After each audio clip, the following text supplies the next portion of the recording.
So UPS is the uninterrupted power supply. Okay.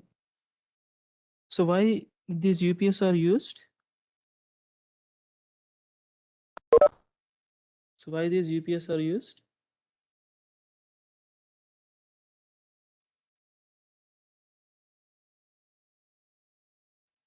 So these UPS are used to improve the reliability, right? Improve the reliability of any electrical equipment, starting from low power to medium power and high power applications.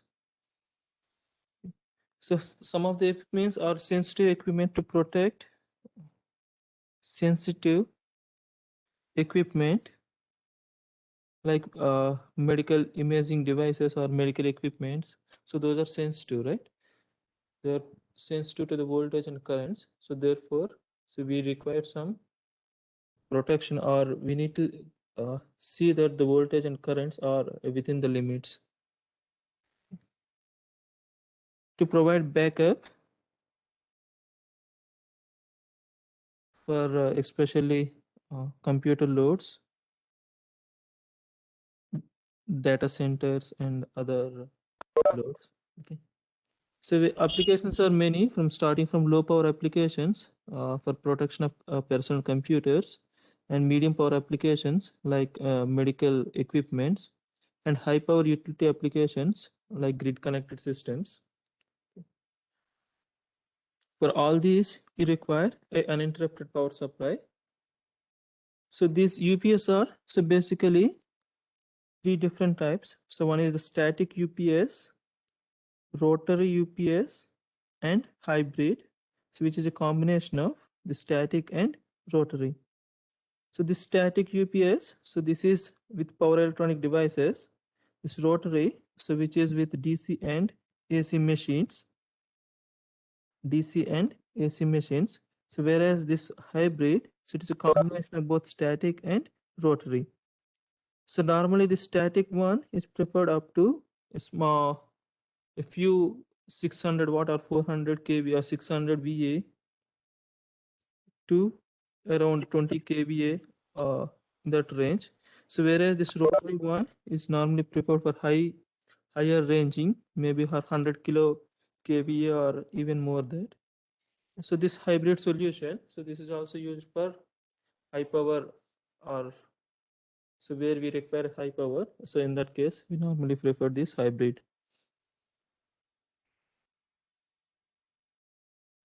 Again, this static UPS. So there are three different variants in the static UPS. So one is online UPS, offline UPS, and line interactive UPS.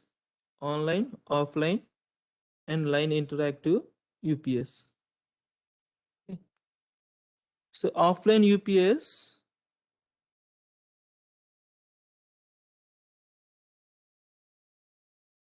so it will be like this. It's an offline UPS.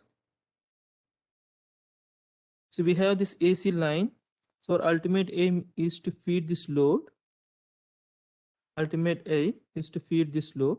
Under normal operating conditions, so the power flow is like this. Under normal operating conditions, the power flow is like this. Okay. So whenever this AC line is not present, whenever this AC line is not present, or this AC line is fluctuating, either the voltage fluctuations are there or some other fluctuations or some faulty is there. So under that condition, right, so the power flow will be from like this. So this is normal operation. So whenever this AC line is not there, under that case, so that means the power is fed from a battery by using this inverter, so that is feeding to the load. Okay, so here, so when this battery is discharged, to charge this battery, the power flow is like this. So there are three power flows. So one is this one. So when there is no fluctuations in AC, or this AC supply is available, the power flow is directly from AC to the load. in case this power is not available, or the power is or this voltage is not within the limits, so under that case the power is feeding from the available battery source.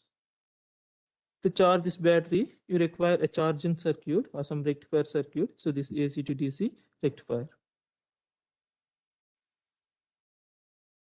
Okay.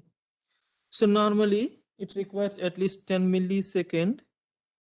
For example, if the power supply is not present, you normally require 10 milliseconds. That means half of the cycle for 50 Hz frequency, so that the transfer between this AC line to this battery, so it will be smooth. So this 10 milliseconds is enough for a computer generate for computer loads. So usually this offline UPS, so normally prefer for 2 kVA, right? Some 600 VA to 2 kVA applications like computer loads or some other equipments.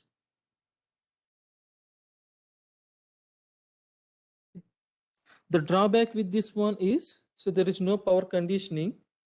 So for this, there is no power conditioning. So why no power conditioning is there? If there is any fluctuations in this this AC side, so that means that fluctuations within the limit, so are directly feeding to the load. So if it is beyond the limit, so then only it is taking care. So normally, so this is no need to, for example, if the load is 100%, so no need to rate this UPS for 100%. So based on your available supply and all other constraints, you can rate this one.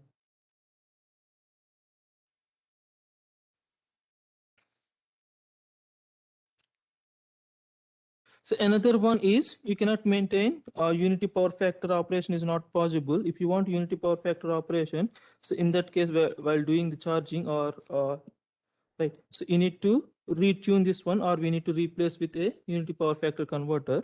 So unity power factor operation is generally not possible, or reactive, or in this case the power factor correction or this harmonic elimination, so it is not also possible. Harmonic elimination and unity power factor operation, so generally offline UPS it is not possible.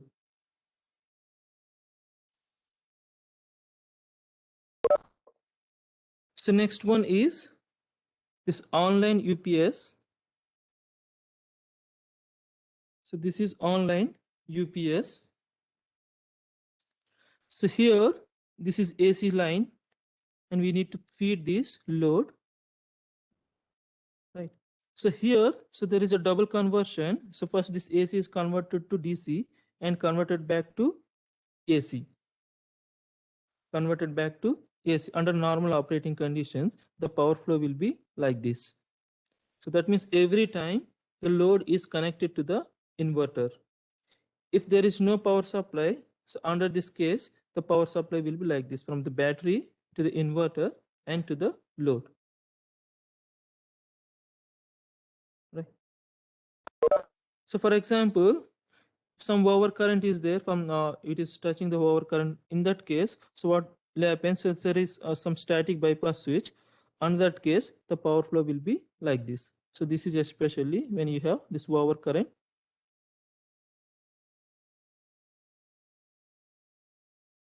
So these are known as online UPS. These are online UPS.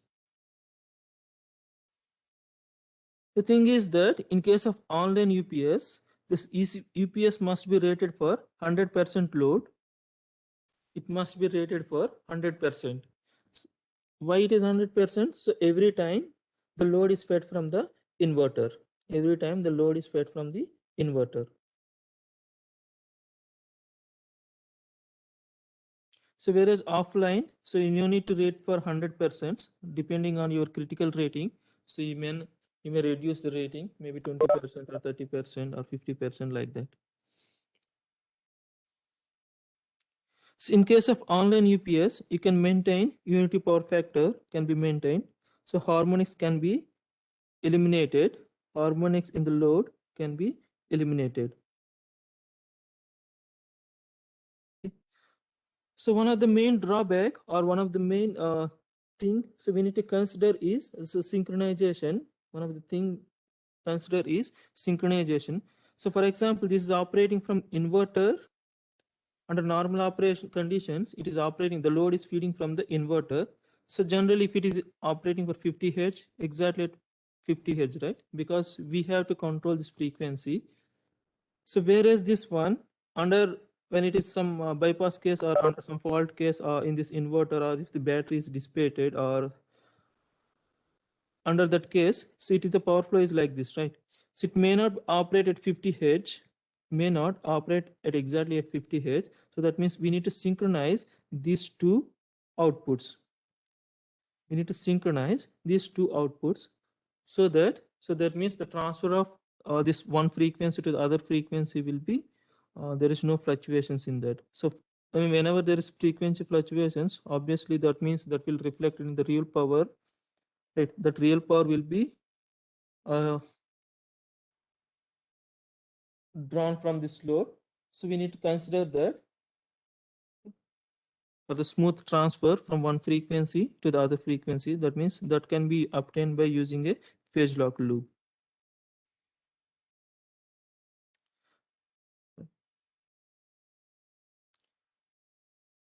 So we'll discuss this line interactive UPS so later. So this is rotary UPS. This rotary UPS, right? Again, you have this AC line and this load. Under normal operating conditions, this AC line is fed from AC motor, and it is fed to a DC machine, and it is feeding the DC machine is coupled to AC generator. So this AC motor, DC machine, all these three are so coupled. Okay. The power flow will be like this from this AC motor to DC machine and DC generator. So ultimately to the load. Okay. Under right. So for example, if this is not present, if this AC supply is not present, so under this case, what will happen? This battery will feed this DC motor. The battery will feed this DC motor or this DC machine, and it will couple to the AC generator. So that means the power supply will be like this.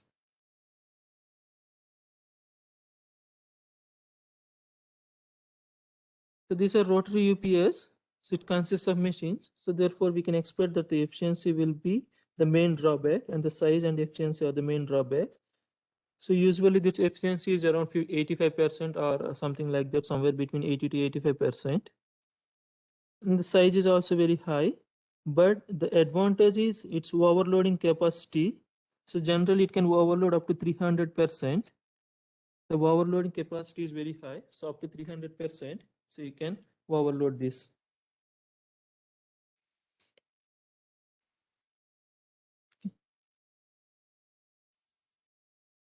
Still, in many applications, like especially medical applications, still they're preferring this rotary kind of UPS systems for critical loads.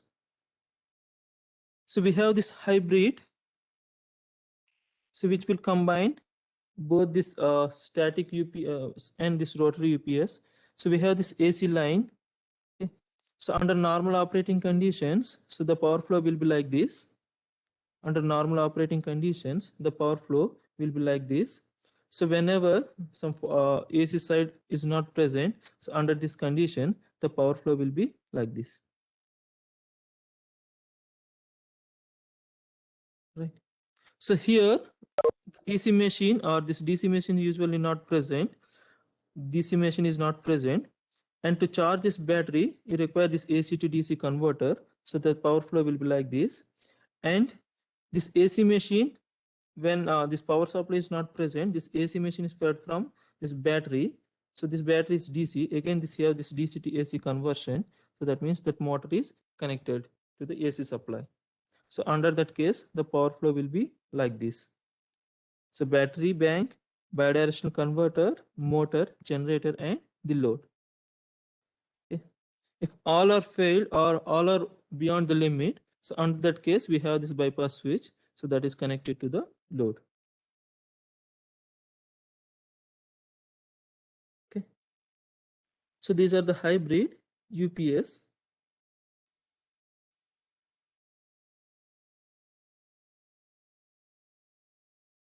So this is about online UPS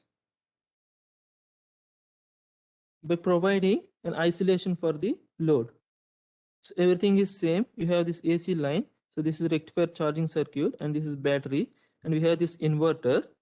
The thing is, the additional thing we are inserted is this low frequency isolating transformer. So it is operating at this 50 Hz. So we have seen this online UPS, right? So here there is no isolation between this UPS and this load. So this how we will provide isolation. Either we can use this low frequency isolating transformer or high frequency isolating transformer we can use. So this isolation is necessary when the load is critical. So therefore this how we will provide an isolation by using a 50 Hz transformer. So at the output of this inverter, so that is connected to the load.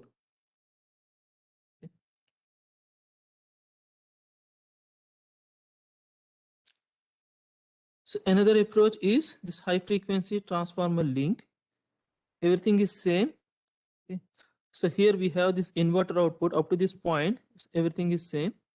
So here we have this high frequency link, high frequency isolating transformer. Okay. So after that we have this AC to DC conversion, again DC to AC conversion, and it is feeding to the load. So the drawback with this low frequency transformer is the size. To reduce this size, you can go with this high frequency isolating transformer.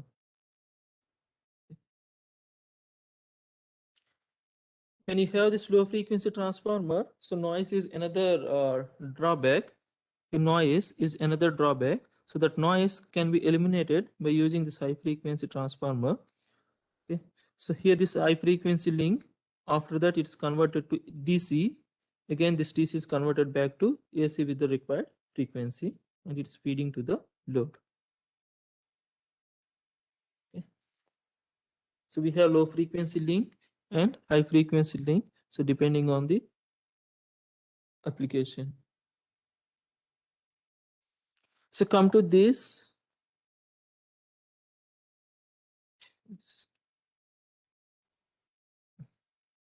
So this one is a line interactive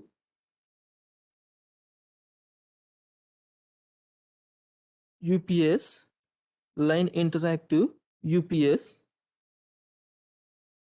So in general, it is known as the hybridization of this online UPS and offline UPS.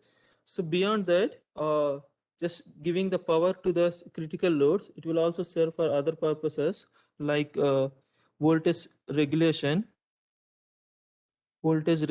of grid, or voltage regulation when it is operating in standalone mode, and power factor correction and harmonic elimination. So these are known as line interactive UPS. So these are especially used in microgrid application for improving the voltage and frequency stability. These are used in microgrid application for improving the voltage and frequency stability. So generally microgrid, so voltage stability can be improved by controlling the reactive power flow. If you control that, so we can control the voltage fluctuations, or we can regulate the voltage. By controlling this real power, we can control the frequency fluctuations. Since it's consumed, or since it is equipped with some battery pack or some battery bank, we can expect that the real power can be controlled. So therefore this frequency can be stabilized, or this frequency can be improved. This is similar to a battery energy storage system. So this is similar to a battery energy storage system. So where the battery energy storage system objective is to improve the voltage and frequency stability in a microgrid. Okay. So this is one of the example. So where you have this AC line, some static switch is there, and so we are inserted some series inductor to regulate the power flow. We are inserted some series inductor. Again, this bidirectional AC to DC converter and battery pack, and this is load. So under normal operating conditions, the power flow may be like this. In case of offline, right? In case of offline UPS, the power flow will be like this. In that case, we can neglect the series inductor, or we can remove the series inductor if it is an offline case. Under online case, right? Under online case, this one, right? So this one will be continuously, the power flow will be in both direction. So this one and this one. Okay. The power flow is in both directions. It means in 3 directions. Okay. There are 3 power flows. So one is flowing like this from AC line to load, and another one so from AC to this battery to charge this one, and this one is to improve the load side voltage, right? This one is to improve the load side voltage, or to maintain or to regulate the load voltage. So all these 3 so usually happen at a time.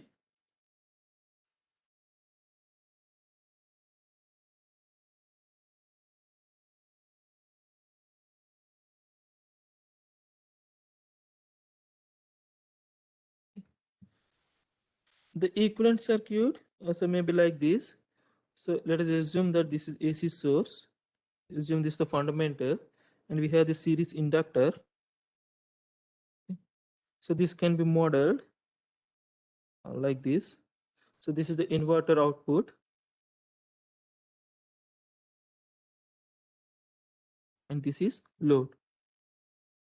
So assume that, so this is the inverter output, this is VI, and this inductor, so this L, and this current is the source current, is I1, and this is the inverter current, II, and this is the load current, IL.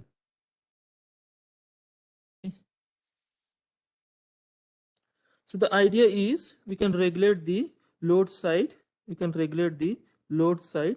voltage. So that means we can regulate the output voltage, okay, by using this additional. For example, if we have some under voltage is there, for example 90% of the voltage is there, okay, so we need to control this inverter such a way that on the output side or on the load side we are supposed to get 100%. So for that, to happen some power flow, you require some inductance, right? So this inductor is used for that purpose. So that means the power flow from this one. So the power flow, if you assume that, so it is operating, the inverter is operating with the angle delta. So that means this is V1, so VI into sine delta by, so this is the inductance, this is J omega L. So this is the power flow from this inverter to the AC supply.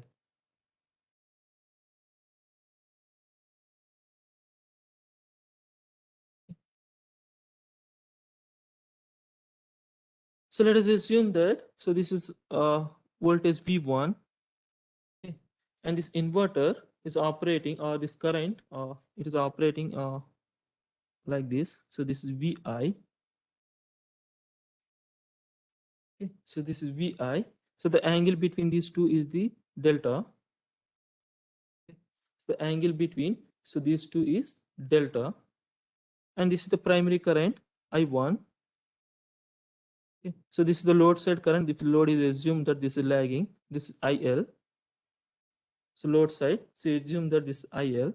So here there will be some voltage drop in the series inductor, right? So to compensate that, so that means this current must be drawn from, but must be leading. So there will be some leading current here. So this is the current drawn by the inverter. So here this power factor will be, so this angle is the power factor. You can make this unity, you can make the power factor unity by appropriately operating the inverter. Okay? Or appropriate operating this inverter, we can make this unity, because this current I1 is the addition of this I1, or this current, this inverter current, and this load current. Okay, by controlling this both currents, or by controlling the inverter current, we can operate this one in the unity power factor. Clear? So the advantage here is, so whenever there is under voltage or this over voltage, right? So by appropriately injecting reactive power or some drawing reactive power, so we can maintain or we can obtain a unity power factor operation, or we can improve the load side voltage regulation. So this one you can see here. So this is for under voltage. This is for under voltage case. So this is corresponding to 100%. So these lines corresponding to 100%. Okay. This curve corresponding to 100%, but the source voltage is just 90% only. The source voltage is 90%, but on the inverter side or on UPS or the load side, it's supposed to be 100%. So that means this must be the inverter side voltage. Okay. So this is the delta, so which dictates the power flow, and this is the load current IL. So this is the load current IL.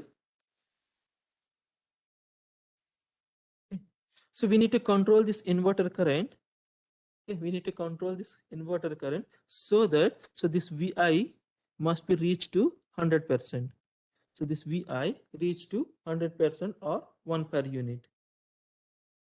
So how to control that? So that we will discuss. So the idea is to improve the voltage or regulate the voltage on the load side by controlling the inverter current.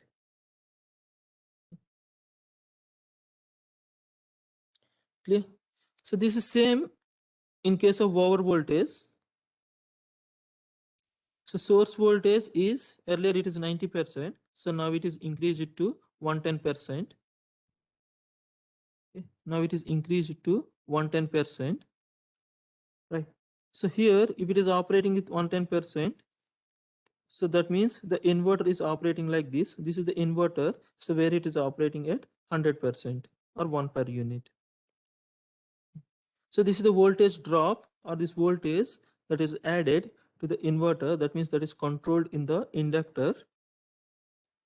This is the voltage drop that is regulated in the inverter or this AC or means reactor or this AC series reactor we are connected, right? So this much voltage drop, so that this inverter side or this UPS side, that means load side voltage is maintained at 100%. Okay.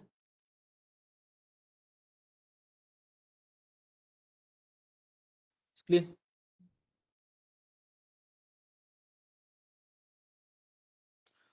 So this is where these line interactive UPS systems are used. So this is an example of a microgrid. So in microgrid, you're aware that so where different kinds of renewable energy sources usually are connected together to a small scale grid of 11 kV or something like that. Okay. So we have this PV panels are there, some micro turbines are there, and some wind turbines are there, and some other applications are there. So this entire thing can be controlled by using some supervisory control here. Okay. So this entire thing can be controlled by using some supervisory control. To improve this stability, voltage and frequency stability, so we need to insert or we need to connect some UPS systems, right? So it may be UPS systems or it may be some battery energy storage systems. The idea is to improve the voltage and the frequency stability. Frequency and voltage stability are most deviations are most common in case of this microgrid.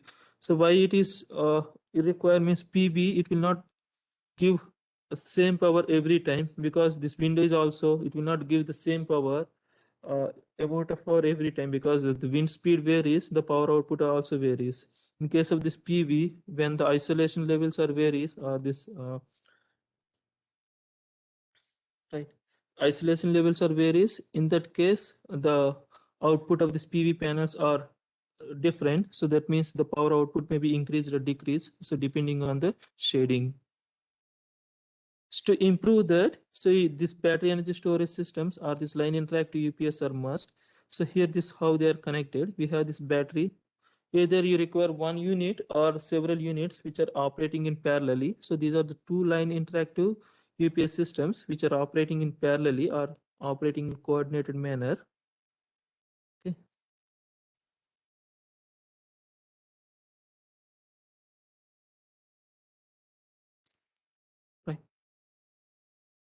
So earlier on, so when you are inserted the series inductor, you can control only voltage, right? You can control only the voltage or you can improve the voltage profile, and you can maintain the unity power factor operation.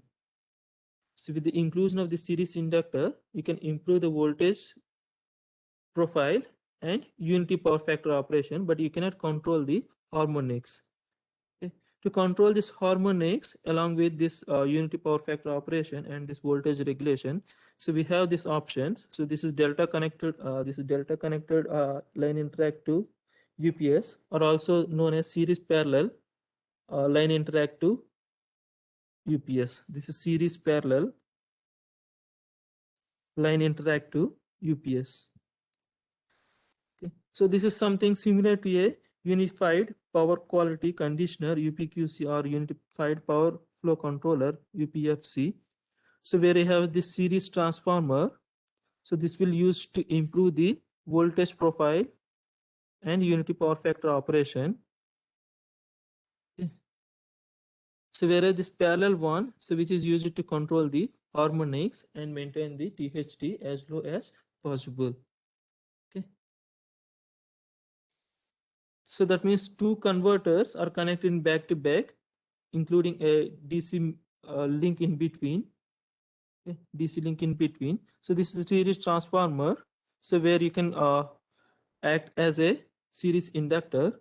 So either this parallel one, either this is directly connected to the load side, or by using a coupling transformer, we have to use a coupling transformer here if required. So that's directly connected. So generally this parallel one is connected nearer to the load, right? This parallel one is connected to nearer to the load. So why it is connected to the nearer to the load means, so this is the main one that is injecting harmonics, right? So this is the main thing that is injecting harmonics. So that means these harmonics are circulating here.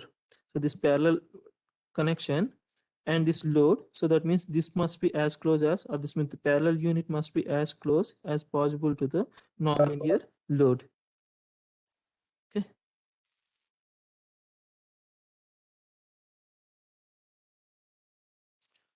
Right. So these are the actual circuits. These are the actual circuits. So one is the offline. So this is online, and this is line interactive. Okay. So we have this AC supply and this load.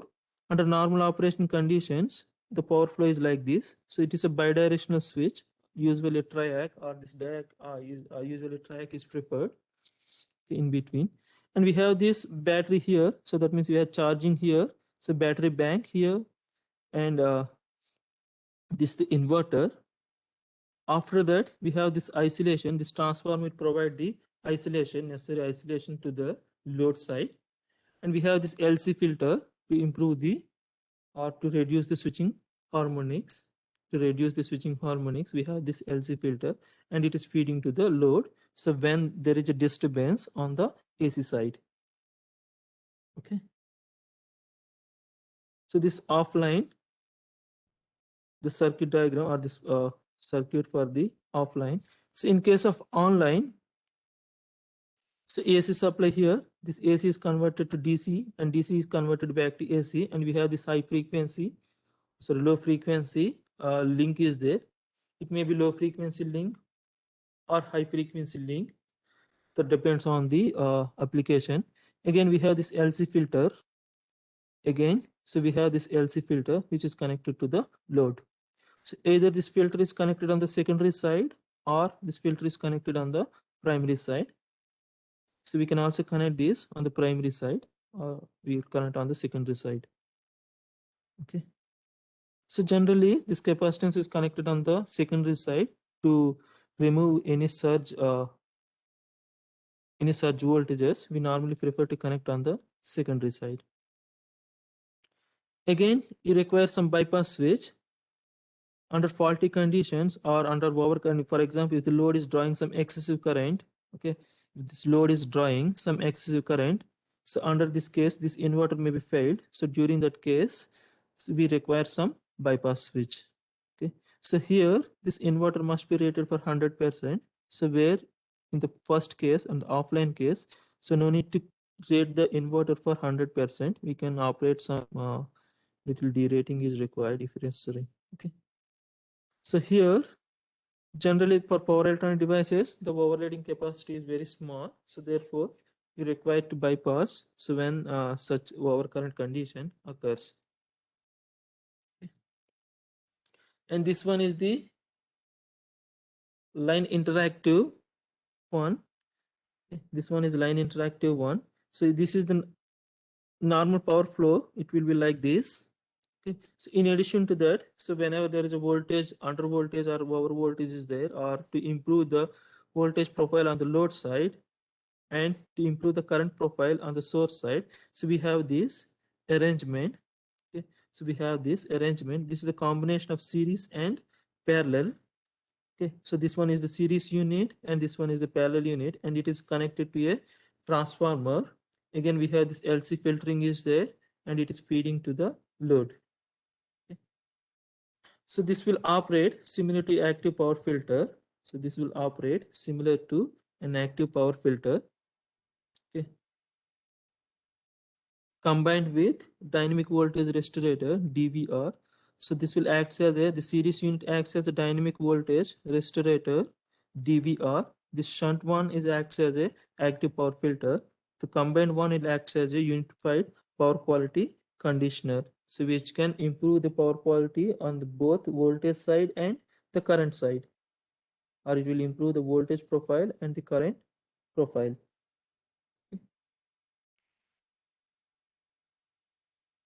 So there are several topologies so that are exist in the right. So there are several topologies so that are exist in this one. So one is this bypass switch. Okay, this is conventional UPS system. We have this bypass switch and we have this rectifier and this inverter is there. And this is the traditional or this conventional UPS system. So whereas this one, this is used especially for this telecommunication applications where you require some trapezoidal AC supply. Okay.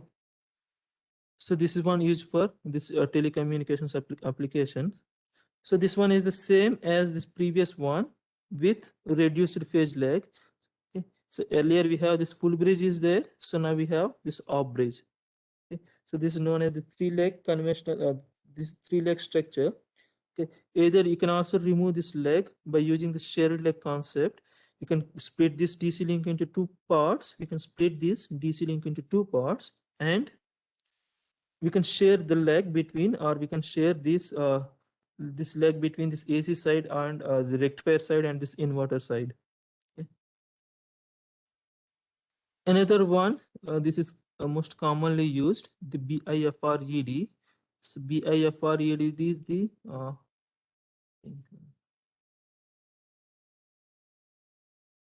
this is the bidirectional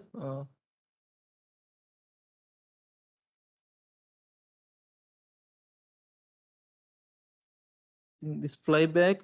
This is a bidirectional flyback. This is the flyback converter is there, right? This is a bidirectional flyback rectifier with energy storage DC-DC converter or some name is there. Okay.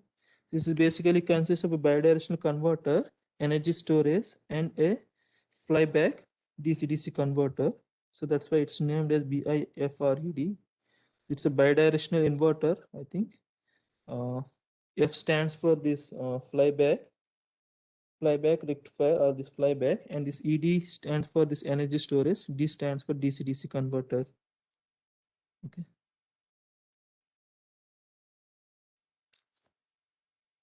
So we'll start the, I think there is no much things to discuss about this UPS systems. So ultimately, in case of online UPS, okay, in case of online UPS, this is just similar to a back-to-back operated inverter, right? This is similar to operating, this is operating its unity power factor usually, and this is feeding to the load, right? So that means this simple as a active rectifier. So inside you have to control the current, and outside you have the voltage control. So that means two loop control, right? So inside you need to control the AC side current, okay, and the outer loop you have voltage loop. That will control the DC link. The control is similar or identical to a active rectifier control in case of online, but in case of line interactive UPS, the control is slightly different. So where we need to control the grid side, active and reactive powers. So this is an example of a UPS system where we discussed about this microgrid, right? So this is one of the example, so which is used to improve the voltage and frequency stability of a microgrid. The structure is like this. We have some battery package there, and this one, it's a bidirectional DC-DC converter, or also known as this two-quadrant chopper. It's a two-quadrant chopper which will operate in both buck and boost mode. And we have this DC link, right? And after that you have this inverter, right? And we have this these are coupled inductors. So where we'll place this inductor here, either this we normally use inductor, or we can replace this one with transformers. Okay, right? So similarly we have this LC filter, and it is ultimately feeding to the grid, or it is connected to the grid side.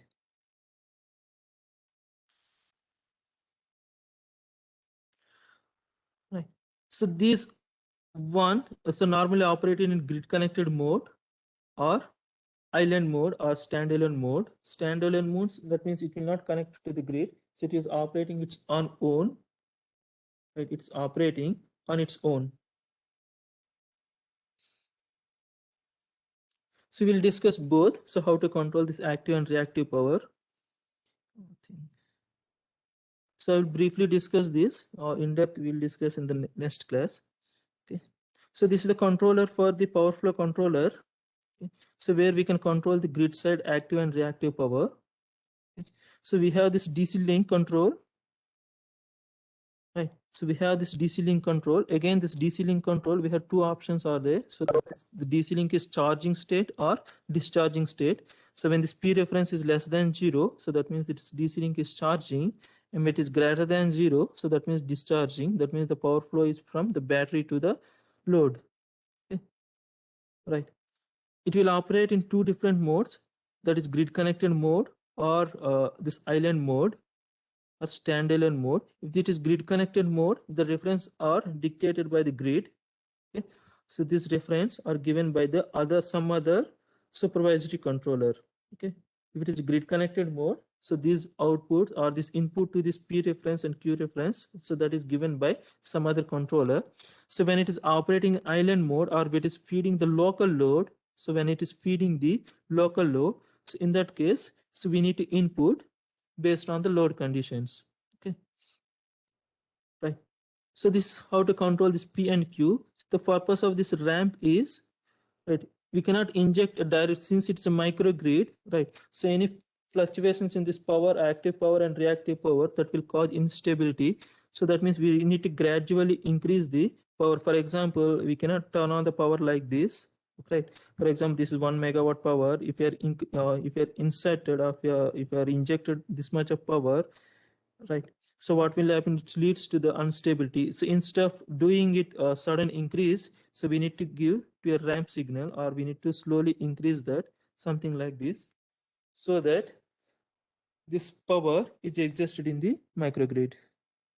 Okay, so that's why we need to slow the response, or we need to slowly increase this. After that, we have this droop control that we will discuss.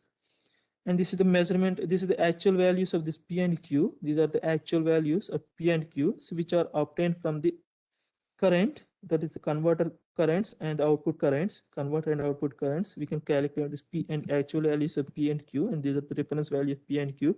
So that gives you this V and omega. So that means that will gives you the modulating signal, so which will generate this modulating signal, and these modulating signals are given to a sine PWM technique, so which will control the inverter. Okay, so this is the basic structure. So everything is same, it is a familiar structure. So this one is for charging the battery and discharging and charging the battery, right? By using, that means this is the control of two quadrant chopper. this is that bidirectional DC-DC converter. So we'll discuss this in tomorrow class. It will take more time. So you have any questions? Any questions?